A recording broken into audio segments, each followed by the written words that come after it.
주일이고 어린이 주일이죠. 우리 한 어린아이에 대한 이야기부터 설교를 시작할까 합니다. 가끔은 유초등부 아이가 새벽 예배에 나올 때가 있죠. 어른들이 볼 때는 너무나 기특합니다. 제가 볼 때도 그렇죠.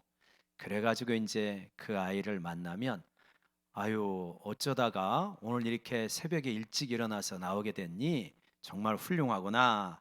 그러면 그 아이가 기뻐하면서 그렇게 말해요. 목사님, 제가요 오늘 새벽 예배 나오려고 새벽 1시에 일어나서 나왔어요. 그렇게 말해요. 그러면 아유 정말 훌륭하네. 너는 멋진 청년이 될 거야. 이제 이렇게 축복의 말을 하죠. 근데 그 아이가 새벽에 1시에 일어나서 나왔다고 하는 것은 객관적인 측면에서 보면은 옳은 말은 아니에요. 그죠? 아마 그 아이는 한 4시에서 4시 반 사이에 일어났을 거예요. 그래가지고 이제 엄마나 혹은 할머니하고 같이 따라온 거죠. 근데 그 아이는 아마 속으로 그렇게 생각했을 거예요. 내가 내일 새벽 예배 가려면 아주 일찍 일어나야 된다. 새벽은 1시부터 시작하니까 아마 내가 그때 일어나야 새벽에 갈 거다. 이렇게 생각을 했을 거예요. 그래서 일어나자마자 어른은 시간을 보지만 걔는 그럴 겨를이 없으니까 그렇게 일찍 일어나서 나왔다고 생각을 하는 거죠. 그러니까 그 나이는 객관적인 현실과 자기가 상상 속에서 생각한 현실이 아직 잘 구별이 안 되는 거예요. 그래가지고 상상 속에서 생각한 것을 현실이라고 믿어요. 어른이 돼가지고 우리 그때 그런 일 있었잖아 하는데 부모님은 아니야, 그런 일 없었어, 그렇게 말해주는 거예요. 그럼 왜 그러냐? 어렸을 때 내가 생각 속에서 우리 집에 이런 일이 일어났구나 라고 생각을 했는데 실제로는 안 일어나고 생각 속에서 일어난 건데 그 아이는 일어났다고 보는 거죠. 그렇게 객관적인 현실과 생각 속의 현실을 잘 구별 못하는 나이가 있는 거죠. 이제 일정하게 자라고 나면 아, 이거는 생각 속의 현실이고 객관적 현실은 다른 거구나, 이걸 알게 되어지죠. 근데 이제 제가 그거를 어느 정도 아니까 그 아이한테 그렇게 축복을 한 거죠. 그래, 너는 참 훌륭한 아이로 자랄 거다, 이렇게 축복을 한 거죠. 만약에 그거를 제가 구별을 잘 못했다고 이렇게 이야기했다고 합시다. 너 새벽 예배 나오고 그렇게 거짓말하는 거 아니야? 진실을 말해야지. 그러면 그 아이가 어떻게 생각할까요? 아, 앞으로 이야기할 때는 무조건 팩트만 말해야 되는구나, 이렇게 생각하겠습니까? 안 그렇죠. 그 아이는 그렇게 느낄 거예요. 이상하다. 내가 말했는데 왜 목사님이 혼내지? 그러면서 아, 이런 경험이 반복되면 내가 무엇인가 진실을 말하면 혼날 수 있구나라고 생각을 하게 될 거예요. 그러면서 이제 자꾸 움츠려들죠. 자기 속마음을 편하게 이야기하지 못하고 움츠려들고 소극적인 아이로 자라날 가능성이 많은 거죠. 아이들은 그렇거든요. 아이들은 자기를 바라볼 때 자기를 객관적으로 못 봐요. 거울을 통해서 바라보는데 권위 있는 어른의 거울을 통해서 바라봅니다. 그래서 엄마 아빠의 거울이 중요하죠. 너는 굉장히 좋은 아이야. 너는 잘 자라고 멋지게 성장할 거야. 그러면 정말 그렇게 받아들이는 거예요. 그런데 엄마 아빠가 너는 참 부족하구나, 너는 왜 이렇게 게으르니, 너는 참 크게 되기는 조금 어려울 것 같아, 그러면 그렇게 받아들이는 거예요. 권위 있는 자의 거울이 얼마나 중요한지 몰라요, 어린아이들에게. 그래서 아, 나는 있는 그대로 사랑받고 수용되어지고 그래서 이 세상은 나에게 대해서 따뜻하구나, 이런 거울을 비춤을 많이 받은 아이는 굉장히 긍정적이고 도전적이고 씩씩하게 세상을 향해 나갈 수 있어요. 반대 아이들은 세상에 나갈 때 굉장히 두려움이 많죠. 세상은 나에 대해서 적대적이야. 나에 대해서 우호적이지 않아. 나는 나가서 실수하면 안 돼. 그런 아이가 세상에서 성공하기는 어려운 거죠. 그런 의미에서 우리의 어른들의 거울 노릇이 얼마나 중요한가. 우리가 이런 걸 생각을 해야 되는 거죠. 아이들은 엄마 아빠한테 이런 이야기를 듣고 싶어 할 거예요. 엄마 아빠는 나를 사랑하기에 나에게 관심이 아주 많구나. 내가 어려우면 엄마 아빠는 무조건 내 편이다. 이런 메시지를 부모로부터 듣고 싶어 하는 거예요. 이런 메시지가 잘 전달이 되어지면 아이는 굉장히 내면 속에 행복감도 크고 자신감도 많아요. 근데 이런 이야기는 아이들만 듣고 싶어 하는 이야기가 아니라 어른이 된 우리들도 똑같이 듣고 싶어 합니다. 근데 부모님은 이런 말을 해주더라도 이제 어른이 되면 그렇게 크게 안 다가올 수 있죠. 어른들은 자신이 이미 권위자가 됐기 때문에 진정한 권위자에서 이런 이야기를 듣고 싶어 해요. 그래서 어떤 관심을 갖냐면 우리가 이런 질문을 가져요. 하나님이 정말 나에게 관심을 가지고 있을까? 목사님은 그렇다고 하고 성경은 그렇다고 말해주는데 진짜로 정말로 하나님은 나에게 진짜 관심을 가지고 있으실까? 그렇다면 내가 어려울 때 하나님이 정말 도우실까? 이스라엘 백성은 그렇게 도왔고 우리 신앙이 좋은 분들은 그렇다고 말을 하는데 내가 어려울 때 하나님이 진짜 도우시기는 하는 걸까? 이러한 질문을 가지고 있어요. 그런데 이러한 질문에 대해서 맞아. 하나님은 나를 정말 사랑하시고 관심이 많으셔. 그리고 하나님은 내가 어려울 때 진짜로 나를 도우시는 분이야.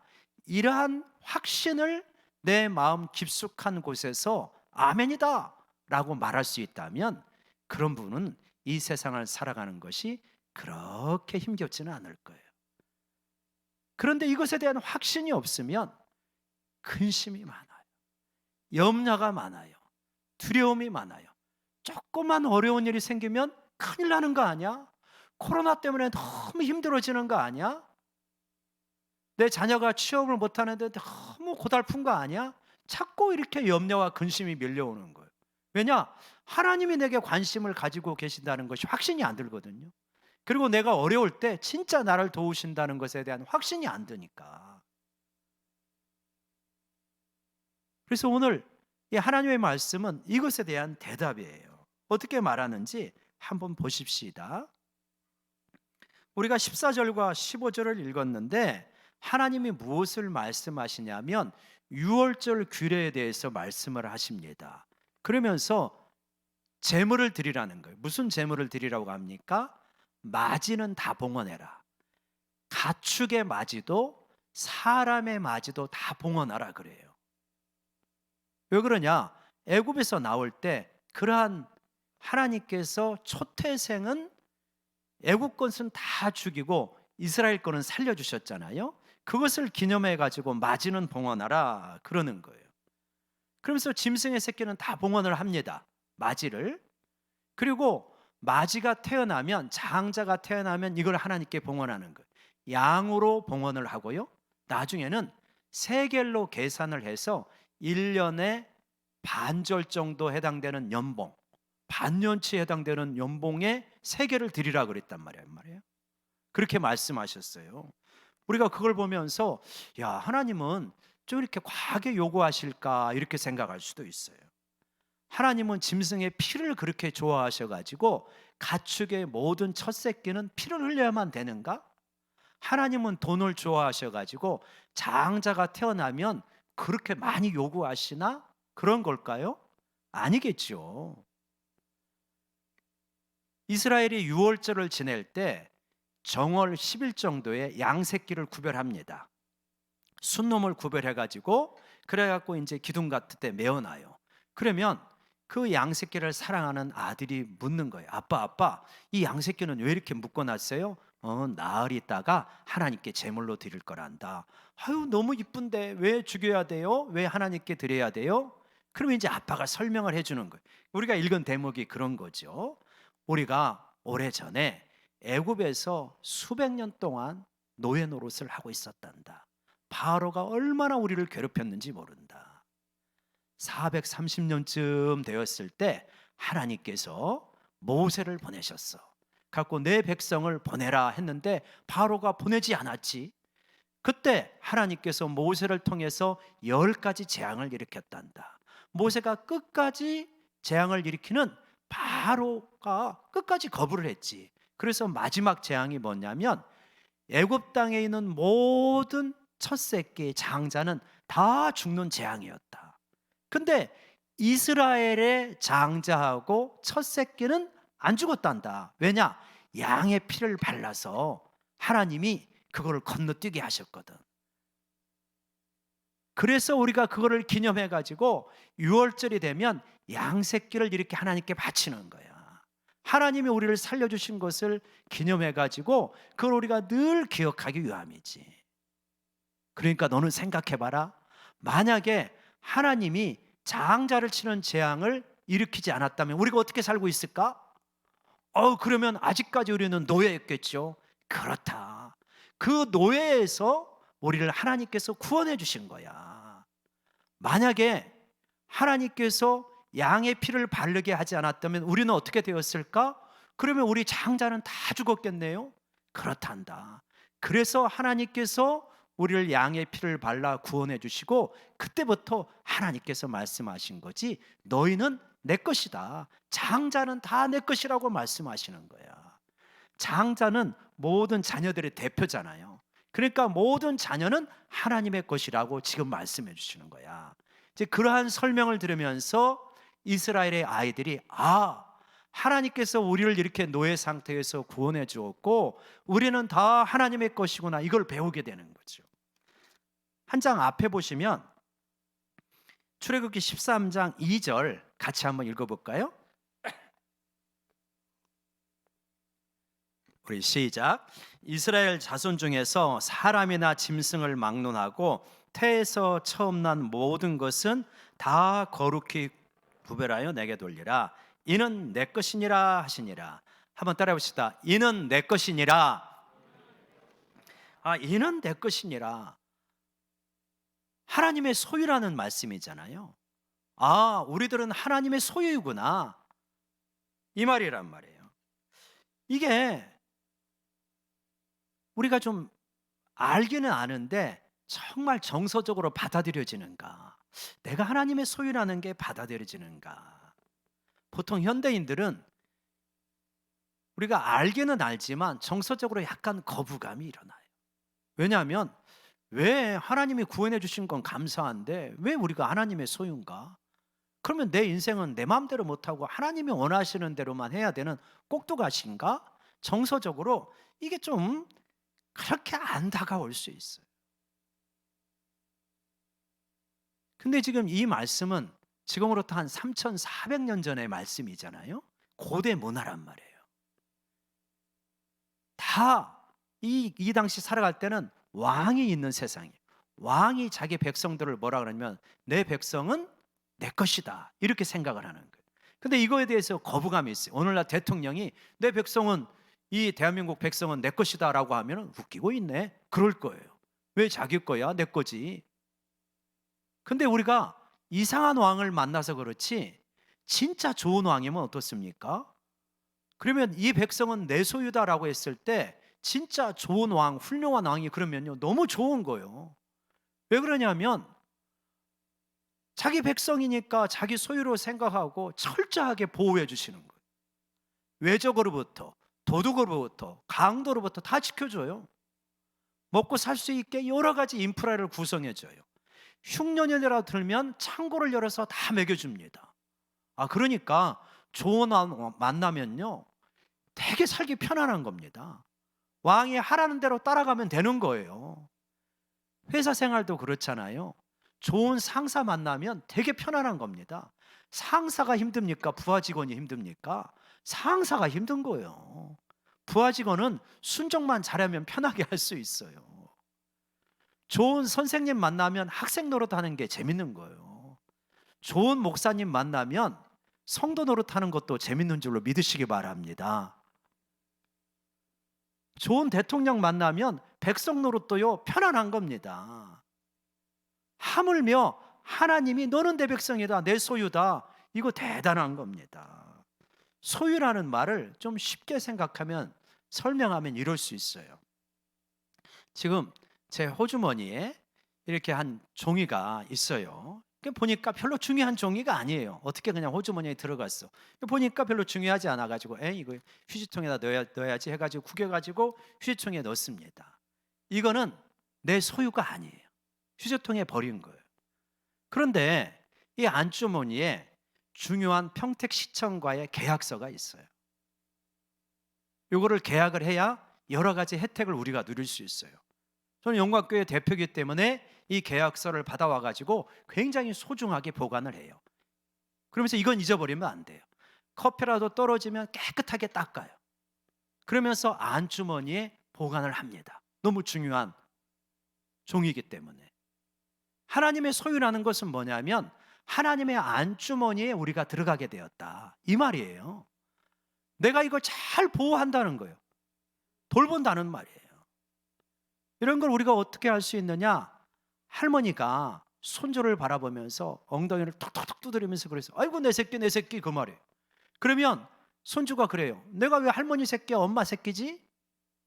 근데 할머니가 아이고 내 새끼 내 새끼 하는 것은 뭐냐면 네가 너무 사랑스럽고, 그래서 이 할미가 네가 원하는 거면 이 할미가 뭐든 해주고 싶어, 옳은 거면.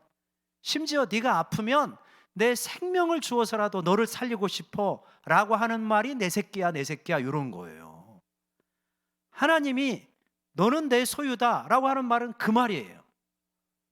내가 내게 생명을 주어서라도 너를 지켜주고 보호해 줄 거야. 너는 나에게 그렇게 관심이 많고 중요한 존재야. 여러분, 하나님의 소유됨이 참으로 복된 것인 줄로 믿으시기를 바랍니다. 너무너무 영광스러운 거예요. 하나님이 내 새끼다라고 하는 거니까. 그러면 우리 편에서는 어떻게 하면 되는 거예요?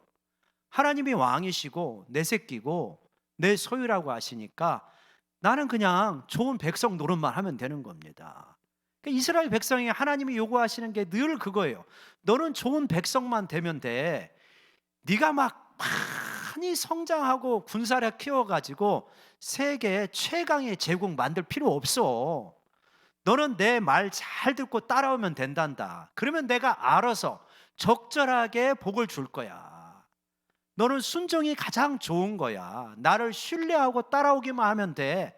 그게 하나님 백성이 된다는 의미고 소유가 된다는 말이에요.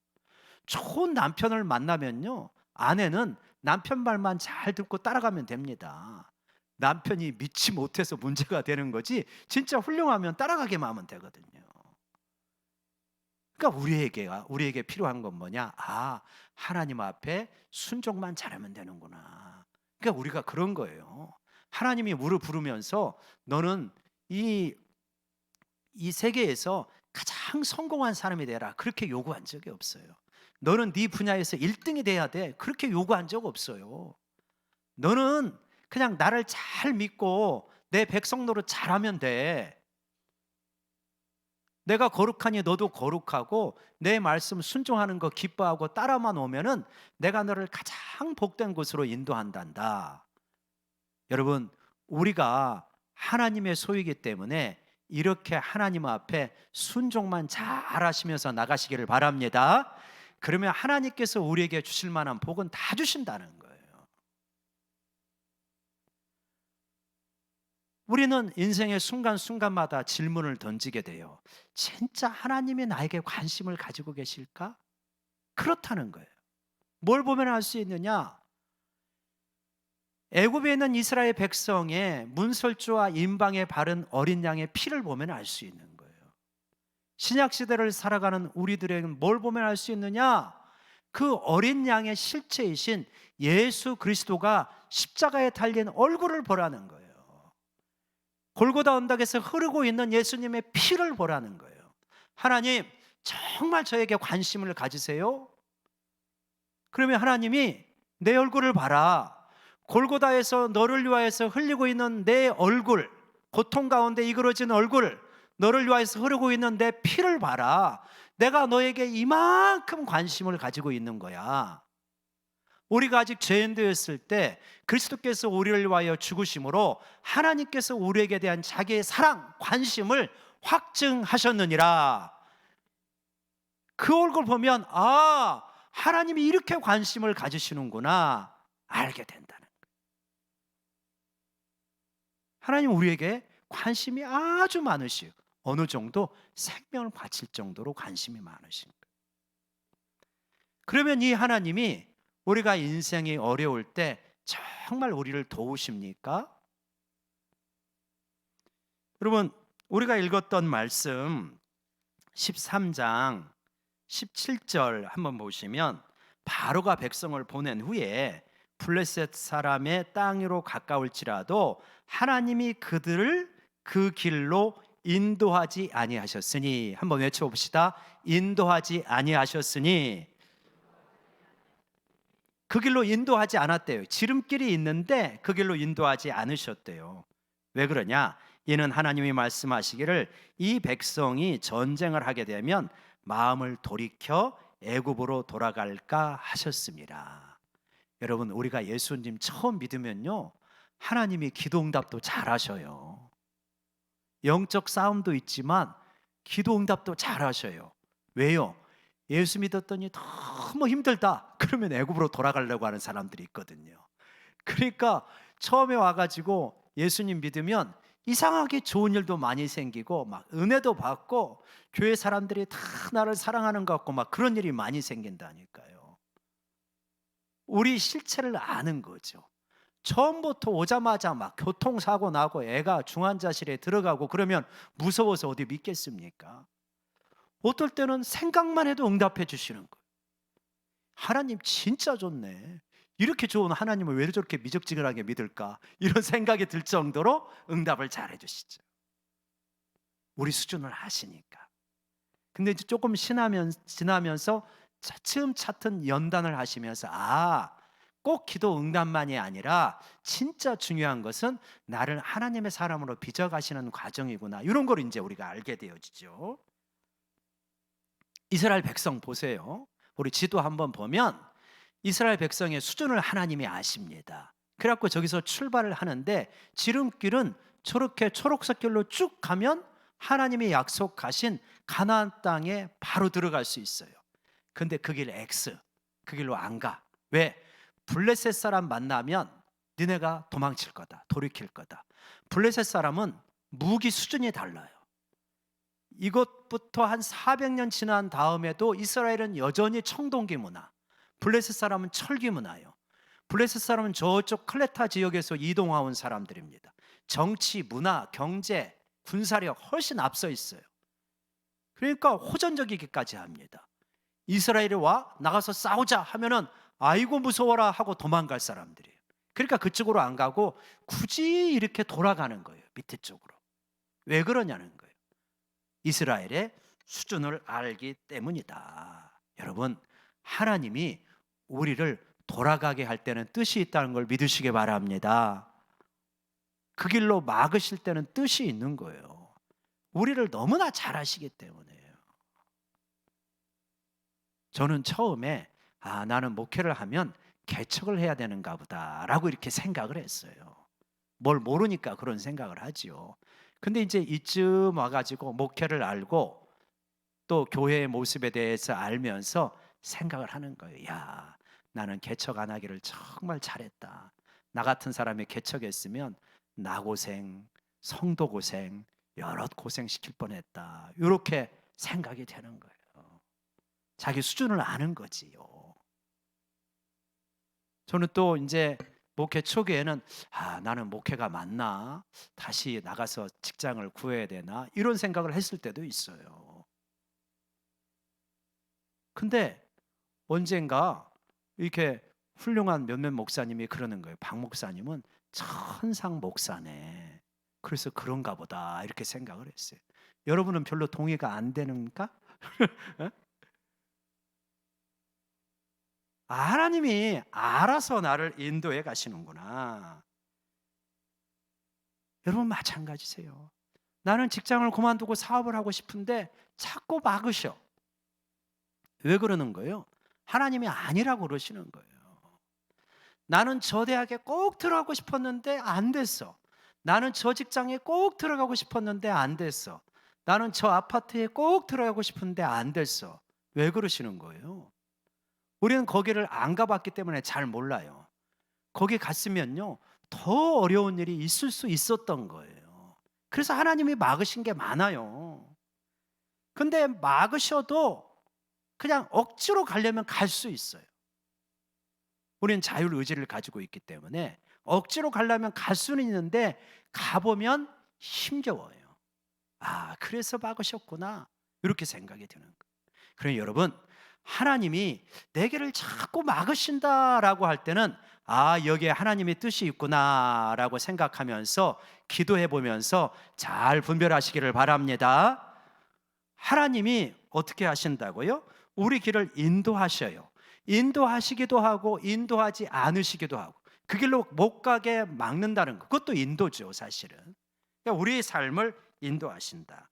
하나님의 백성이 된다고 하는 것은 뭐냐? 막을 거는 막으신다는 거예요. 열 거는 열어주신다는 거예요. 그러니까 하나님이 우리 삶을 인도하시고 우리 삶을 하나님께서 잘 섭리해 가십니다. 그러니까 내가 바꿀 수 없는 거 있잖아요. 그건 그냥 아멘하고 받아들이시는 거예요. 부모님, 자식, 배우자 바꿀 수 있습니까? 못 바꿔요.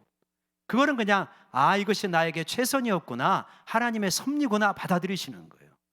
나의 기질, 키, 외모, 지능 이런 거 바꿀 수 있어요? 안 되잖아요. 이거는 아멘하고 받아들이시는 거예요. 내가 노력할 수 있는 거는 노력하는 거고, 하나님이 오죽 알아서 나에게 좋은 자녀들을 붙여주시고 좋은 배우자를 붙여줬을까, 이렇게 받아들이는 분이 복된 줄로 믿습니다. 이렇게 받아들이셔야 돼요. 하나님이 이끌어 가시니까. 그러니까 하나님이 우리를 인도해 가시니까 우리에게 필요한 거는 뭐냐? 하나님의 섭리를 믿고 순종해 가는 거예요. 순종해 갈 때 애매하고 모호한 부분을 자꾸 알려달라고 할 필요가 없어요. 확실하게 드러난 부분만 순종해 가면 됩니다. 하나님, 이렇게 할까요? 저렇게 할까요? 뭐 이런 걸 물어봐도 하나님께서 선명하게 가르쳐 주지 않을 때가 많아요. 근데 하나님은 우리에게 뭘 말하냐면 너 내가 순종하라는 것만 순종해. 학생이면 대학원에 가야 될까, 취업을 해야 될까 굉장히 고민이 많을 거 아닙니까? 그러면서 공부를 소홀히 하는 걸 하나님이 기뻐하시지 않는다는 말이에요. 열심히 일단 공부를 하면서 최선을 다해 결정하고 뒤돌아보지 않으면 돼요. 어디로 가도 하나님은 함께 하셔요. 죄가 아닌 이상은. 그러니까 모호한 부분을 찾고 찾으려고 하는 게 아니라 분명한 부분을 순종하는 게 중요하다. 그렇게 하면서 믿음 가운데서 결정하고 최선을 다해서 분별하고 결정하고 가면 나중에 가보니까 어이고 하나님이 이렇게 인도하셨구나, 이렇게 되는 거예요. 여러분, 하나님이 우리에게 관심을 많이 가지고 인도하신다는 걸 믿으시기 바랍니다. 그러면서 그렇게 따라가면요, 인생이 별로 그렇게 걱정할 게 없습니다. 어차피 한 인생 살아가고 우리의 최종 목적지는 하나님 보좌 앞이에요. 하나님이 이스라엘 백성을 이끌어 가실 때 낮에는 구름 기둥으로 밤에는 불 기둥으로 이끌어 가시잖아요. 왜 그러냐? 이게 이렇게 이끌어 가신다는 거는 우리가 21절에 보면 여호와께서 그들 앞에서 가시며 낮에는 구름 기둥으로 그들의 길을 인도하시고 밤에는 불 기둥으로 그들에게 비추시고, 그렇죠? 또다시 인도하신다는 표현이 나오죠. 구름 기둥, 불 기둥 잘 아시죠? 그들 앞서서 가십니다. 구름 기둥, 불 기둥으로. 그러니까 구름 기둥은 이 광야가 너무 낮에는 뜨거우니까 그거 막아주는 거거든요. 보호해 주시는 거예요. 그리고 방향을 제시해 주시고, 불기둥은 갑자기 추워지니까 따뜻하게 보호해 주시고 인도해 주시고, 보호와 인도를 의미하는 게 구름 기둥이요 불 기둥이다. 만약에 광야에서 길을 잃어버렸다 생각해 보십시오. 굉장히 무서운 겁니다. 우리 인생의 길이 참 어렵잖아요. 하나님 참 인생이 어렵습니다. 선택의 기로마다 우리가 그렇잖아요. 길을 잃어버리면 그것처럼 안타까운 일이 없거든요. 윤형 방황이라는 말이 있어요. 윤형 방황이라는 말이 있는데, 등산을 할 때 보면, PPT 보여주시고요. 등산을 할 때 보면 이제 어떤 눈에 보이는 지표가 별로 없는 거예요, 표식이. 그러니까 한 사람이, 한 등산가가 알프스에서 길을 잃었대요. 그래가지고 하루에 12시간씩 걸었대요. 내려가려고 13일을 걸은 거예요. 근데 나중에 이 어떤 이렇게 조난 구조대한테 발견되고 보니까 그렇게 많이 걸었는데 결국은 6km 반경 안에서 계속 돌고 있었던 거예요. 이게 윤형 방황이에요. 인생이 윤형 방황을 하면 정말 안타까운 거예요. 열심히 걸은 거예요. 열심히 살아간 거예요. 살아갔는데 맨 그 자리에서 돌고 있더라. 물질도 맨 그 자리고, 신앙도 맨 그 자리고, 인격 성장도 맨 그 자리고, 어떻게 나는 젊은 시절에 지은 죄나 나이가 50대 60대에서 지은 죄나 똑같은 수준이냐. 젊은 시절에 시험 들은 이야기나 어떻게 50대 60대 70대가 되었는데도 한마디만 들으면 이렇게 소화를 못 해내냐. 이게 윤형 방황이에요. 왜 그러냐는 거예요. 왜 그러냐. 구름기둥 불기둥을 안 보고 가라가는 거예요. 내 힘으로만 걸어가는 거예요. 내 힘으로만, 내 노력으로만. 그래서 내 인생이 내 것인 것 같고, 내 지혜가 최고인 것 같고, 그렇게 걸어가도 걸어가 보니 제자리더라. 이게 참 가슴 아픈 거예요.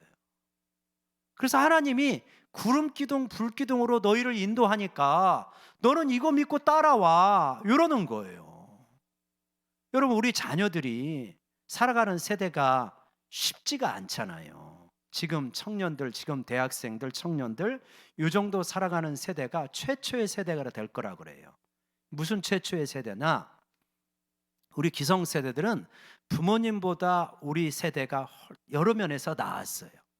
교육, 문화적 혜택, 물질, 환경 이런 면에서 나았어요. 근데 지금의 대학생이나 청년 세대는 이것이 역전되는 최초의 세대가 된다는 거예요. 물질에서 자녀가 못한 거예요. 문화적 혜택에서 못한 거예요. 집도 못하게 사는 거예요. 얘네들이 게으르고 노력을 안 해서 그런 게 아니라 세대 자체가 그렇게 바뀌어버렸다는 거예요. 시대 자체가. 어떤 부모가 내 자녀가 나보다 못하게 살기를 원하겠습니까? 굉장히 가슴이 아픈 거죠. 그러면 안 된다, 이런 마음이잖아요. 근데 그러한 세대의 가능성이 많다 할지라도 여러분, 하나님의 구름 기둥과 불 기둥을 따라서 가면요, 얼마든지 하나님께서 그 길을 복되게 인도해 주신 줄로 믿습니다. 그래서 우리 자녀에게 심어줘야 될 것이 이거예요. 네가 잘났다고 네 인생 네 것이라고 살아가지 말아라. 하나님의 소유가 되는 게 가장 복된 인생이다. 하나님의 구름 기둥 불 기둥 따라가야 된다. 하나님의 인도하심을 믿고 가면 된다. 그러면은 엄마 아빠가 보니까 결국은 자기 잘났다고 살아가도 그냥 제자리고, 근데 멍청하게 하나님 믿고 살아가 보니까 그 길을 하나님이 복되게 이끌어 가시더라. 너 좀 그렇게 우직하게 믿음으로 살아가. 요거를 우리에게 전수해, 우리 자녀들에게 전수해 줄 때 우리 자녀들이 이 험한 세상에서 가장 복되게 사는 줄로 믿습니다. 여러분, 모세가요, 애굽에서 나올 때 뭐 챙겨 가지고 나옵니까? 우리가 읽어보니까 요셉의 육을 챙겨서 나오잖아요. 그렇죠? 다른 사람들은요, 금은 펨을 챙겨서 나왔습니다. 하나님이 명령하셨으니까 그것도 챙겨서 나와야 돼요. 모세는 그거 안 챙겼어요. 모세는 뭐 챙겼냐? 요셉의 유골. 왜요? 요셉이 가졌던 그 신앙의 유산, 나 그거 가지고 간다는 거예요. 요셉은 애굽에서 총리가 되었지만 총리가 그 요셉의 꿈이 아니었어요. 요셉의 마음은 늘 어디를 바라보고 있었냐? 하나님이 약속하신 가나안 땅. 나는 거기 가서 묻혀야 된다는 거예요. 나는 여기서 총리하고 있지만 내 진정한 고향은 가나안 땅이야. 근데 나는 여기서 죽는다. 그렇지만 하나님이 반드시 너희를 찾아올 것이다. 그때는 내 유골을 챙겨가지고 가나안 땅에 가서 묻어라, 이거잖아요. 그 유언이 대대로 내려져 왔는데 모세는 기억하는 거예요. 그걸 가지고 가는 거예요. 유골도 중요하지만 유골 속에 담겨져 있는 의미, 하나님의 언약을 챙겨가고 믿음을 챙겨가는 거예요. 여러분, 우리들도 모세가 그랬던 것처럼 우리 부모님의, 우리 선배들의 신앙의 유골을 챙겨 나아가는 그러한 저희 모두가 되기를 원합니다. 그게 복된 인생이에요. 결국 인생을 살아보니까 하나님이 복을 주셔야 복을 받고요, 하나님이 인도하셔야 그 생이 복된 삶이더라고요. 하나님은 이미 약속하셨어요. 너는 내 것이다. 내가 너를 블레셋 땅으로 인도하지 않고 오히려 홍해 길로 인도할 거야. 구름 기둥으로 불 기둥으로 인도할 거야. 너는 진짜 이거 믿고 따라올래? 믿고 따라와라. 그러면 네 삶은 내가 알아서 챙겨주마. 여러분, 이러한 신앙을 우리가 먼저 부모님들이 잘 가지고 우리 자녀들에게 이 신앙의 유산을 챙겨주어서 우리 자녀들이 이 세상 어떤 것보다도 요셉의 유골을 귀히 여기는 그러한 자녀가 될 수 있도록 이끌어 가시기를 간절히 축원합니다. 우리 기도하겠습니다. 우리 어린이 주일을 맞이해 가지고 한번 우리 자녀들을 생각하면서 같이 기도했으면 좋겠습니다. 하나님, 우리는 우리 자녀들이 정말 잘 되어지길 원하는데 어떻게 하면 잘 되게 할 수 있을까요? 오늘 말씀 적용하면서 같이 합심하여서 한 1, 2분 정도 같이 기도하겠습니다. 아버지 하나님, 이 시간에 우리가 하나님의 말씀을 붙들고 기도합니다. 하나님이여, 우리 인생이 우리 것이 아니고 하나님의 것이라는 것이 얼마나 우리에게 위로를 주는지요, 얼마나 이것이 영광스러운 말인지요. 하나님이여, 이 대중보다는 이러한 것을 철저하게 거부하지만 하나님이 우리를 그렇게 관심을 가지고 하나님의 소유라고 말할 때 기뻐 아멘이라고 할 수 있도록 도와주시고, 하나님의 인도하심을 믿고 우리 인생을 하나님께 맡기며 살아갈 수 있도록 도와주시고, 우리 자녀들에게 이러한 신앙의 유산이 값진 유산이라는 걸 믿고 전하는 우리 모두가 되게 하여 주시옵소서. 그래서 우리 자녀의 삶들이 우리 세대보다는 훨씬 더 나은 삶이 되어줄 수 있도록 주님 도와주시옵소서. 하나님 아버지, 우리는 우리의 자녀들이 우리보다 훨씬 더 나은 삶을 살기를 원합니다. 그러려면 비밀이 있는 것을 깨닫습니다. 가장 먼저 하나님을 사랑하고 하나님의 자녀로 살아가고 하나님께 인생을 맡기고 말씀대로 순종하며 살아가면 모든 것은 하나님께서 책임져 주시는 줄로 믿습니다. 그러한 복된 삶을 살아가게 축복하여 주시옵소서. 영광교회 청년들, 중고등부, 유초등부, 유치부, 유아부, 하나님, 우리 미래 세대가 우리 기성세대보다 믿음이 더 좋게 성장하게 하여 주시옵소서. 예수님의 이름으로 축복하며 기도드리옵나이다. 아멘. 우리 찬송가 570장 찬양하면서 준비하신 예물 드리겠습니다.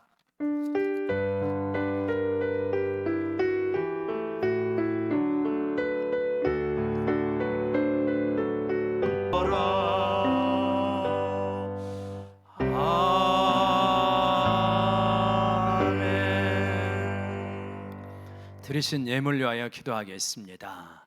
가슴에 손 얹고 기도할까요? 하나님, 하나님의 은혜에 감사하여서 귀한 예물을 드립니다.